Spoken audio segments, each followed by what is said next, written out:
So we're factoring the inequality. So the first thing that we need to do is set it equal to 0 on one side. So we have x squared minus 12x plus 27. Why is it that I'm writing it in this order? You can factor it. Because you can factor it. Okay, and also descending order from the highest power is a norm. So what is going to satisfy the product of 27 and the sum of 12? 9 and 3. What kind of 9 and 3? Negative 9 and negative. There you go. Negative 9 and negative 3 must be greater than 0. So we need to test some points to see which part it's going to satisfy. So we know our values are x equals 3 and x equals what? 9. And it says greater than, so am I going to include these 2 points? No. So let's think about testing it.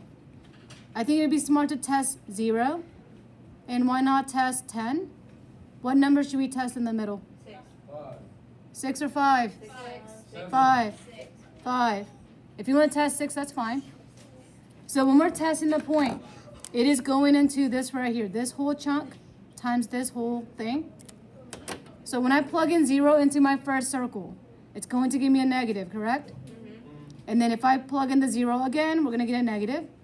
Oh, why did I put 0? So a negative. So if I have two negatives and we're multiplying them, what do I get? Positive. Is a positive number greater than 0? Yes. That is true. Now let's go to 5. When I plug in the 5 into x minus 9, we get a negative. 5 into x minus 3 is going to give us positive. Negative times a positive is a negative number. Is a negative number greater than 0? No. That's false. Now plug in the 10. We're going to get a positive for both of them. And would that satisfy the condition? Yes. So that means our solution is going to be everything after 9 and everything before 3. So our final answer could be left like this, but I kind of wanted an interval notation, although my reference doesn't have the interval. Negative infinity to 3, non-inclusive union, and then right after 9 to the infinity. And that would be the best answer. But on my reference, if you just see my number or the just the inequality line, hopefully you can understand that's the same thing as that. Okay? Okay, questions on this one? Let's go on to number 12. Ooh. All right, Abigail, let's read. Given the table below, determine the solution to the inequality negative x squared plus 3x plus 10 is greater than 0. Okay, the whole reason for the table on that one is so that we don't have to test any points. Okay, so we'll see what that means. The first thing I'm going to do is take out a negative because we want x squared to be a positive.